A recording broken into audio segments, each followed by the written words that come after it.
So anyone who's watching the show right now is probably thinking, why aren't you talking about Ukraine? Everybody should know that the shows that are airing right now were shot weeks ago, and the shows that we're taping right now will air probably in a month or so. So that's why we have not been talking about Ukraine, but I think it's so important that we talk about what's going on, and we need to help the people in Ukraine. Vic is an incredible performer that we've had on the show many, many times before.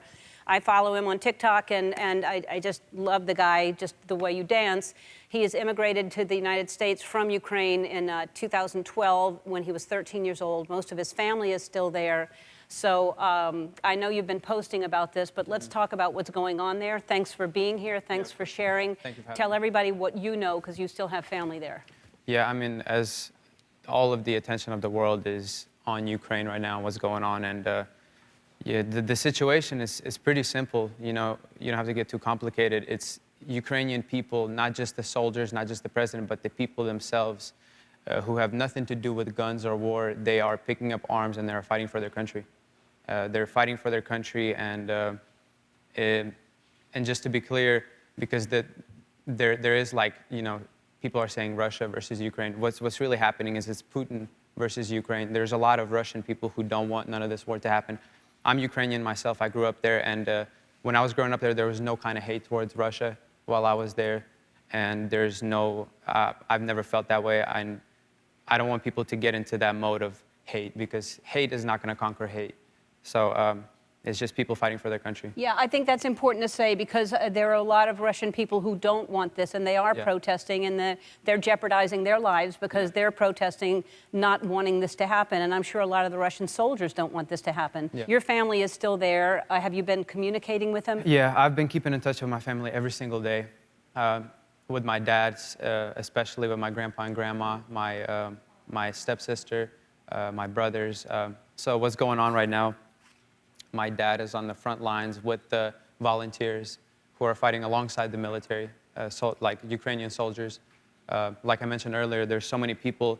Everyone is just willing to fight for their country. And my dad, even before there was, even before the president made the announcement, my dad was already there. He's been helping the effort between, Ukraine and the war that's been happening since 2014, because the conflict's been there for a while, but this is now escalating into something way bigger. But my dad he's with a loaded gun. He is fighting for his country. He's fighting for Ukraine. My little brothers, who are 12 and 7, they're helping in making different equipment and anything to help in their way. My grandpa and grandma, they're in a village that is farther away from all the conflict, but no matter where you are in Ukraine, you're going to hear the missiles go off, so everybody's involved.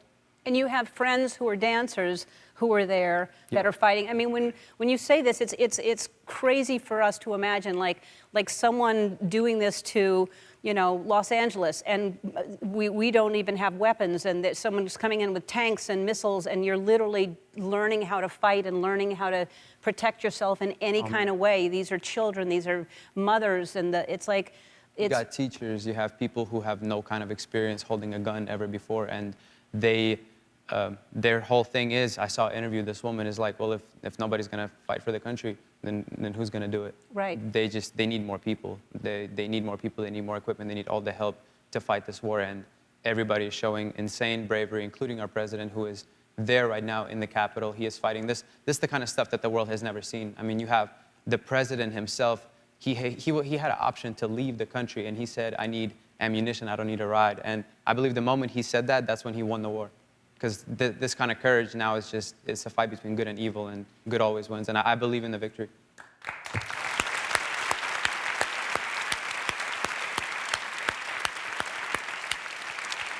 I personally have donated. I am doing everything I can and reading as much as I can to help in any way. To find out how you can help the people of Ukraine, you can see below on my website. Just go to the website, and we have a list of resources on how you can help. And our thoughts and our prayers go out to you and everyone in Ukraine and in Russia who don't want this to happen. War is not the answer.